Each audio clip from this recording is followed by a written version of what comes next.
What's up guys, Matthew Modis here and welcome to my review of the OnePlus 5T. I've been using this phone for almost 30 days. In fact, this is my second OnePlus 5T unit. I did a great water resistance test with the original one, which I'll place a link in the description down below. This is an iterate update to the OnePlus 5, so is it worth it? Let's find out. A lot of reviewers are saying the OnePlus 5T and the OnePlus 5 have a very boring design. I couldn't disagree more. I think these phones are simple looking, they're all metal, and the curved back makes the phone feel comfortable in the hand. Like, do you really want them to put a notch on top of the phone, affect the visual experience, and cause problems when you're consuming media? I'd rather them take a more conservative approach, making this phone feel like those comfortable pair of jeans that you always keep coming back to. Now, unfortunately, there isn't no wireless charging, there's no micro SD card slot, and there's still no water resistance. But these are added benefits on more expensive phones, and to me, it's not going to persuade me not to buy this device. Now, it does come with a headphone jack, which is something a lot of other companies are removing from their devices. I know eventually OnePlus will take it away, but maybe we have a good solid 1 to 2 years left. So if you prefer wired audio, which by the way always sounds better, you're going to want to hang on to this device a little bit longer. There's still only one speaker on the bottom of the phone, and it's fine. It gets loud enough for day-to-day use. In fact, it's probably the same speaker that's in the OnePlus 5.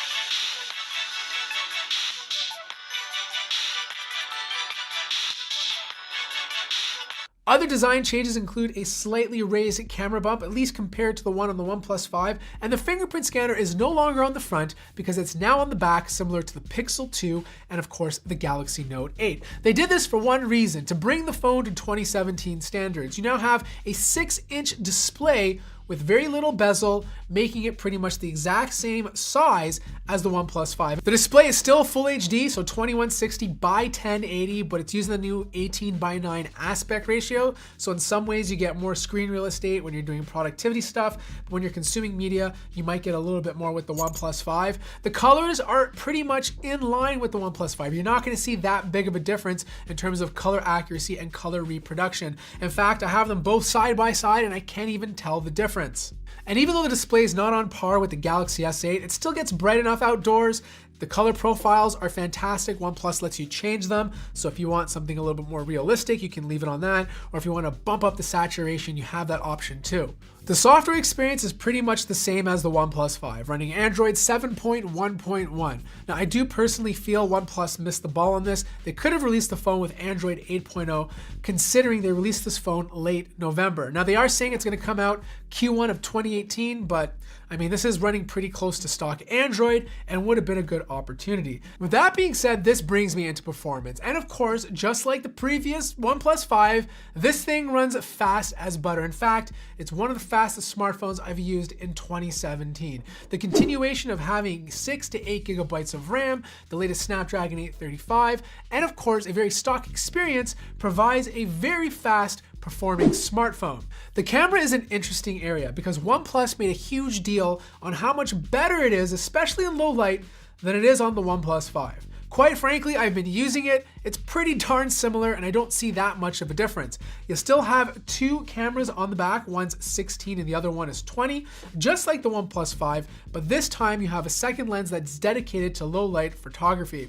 Now, I've taken a bunch of pictures with both phones and in low light, the results are not that significant. In fact, they're pretty similar. If anything, the OnePlus 5T has slightly more detail in the shadows. In terms of daylight, it takes good photos. Of course, it's not going to be as good as something like on the Galaxy Note 8, the iPhone 10, or even the Pixel 2, but for a phone at this price range, the pictures are good enough. Video stabilization is still being done electronically. Unfortunately, there's no optical image stabilization, and for those of you unfamiliar, having OIS is much preferred because it's a physical piece of hardware that helps stabilize the footage. I mean, it's fine for EIS, it's definitely not going to be better than something like the Pixel 2, the iPhone 10, or any other phone that has OIS, but good enough for a phone at this price point. The OnePlus 5T has remarkable battery life, easily getting me through the entire day and into the next without having to top up. In fact, I'd rank it as maybe top 5 of having the best battery in 2017 on a flagship device. Based on my tests, the Mate 10 Pro came out first, followed by the Pixel 2 XL, followed by the OnePlus 5T, and just below it, the iPhone 8 Plus. you have dash charging. Dash charging allows you to top up your phone pretty quickly. 30 minutes for a full charge, which is the fastest compared to any other smartphone that I've used this year.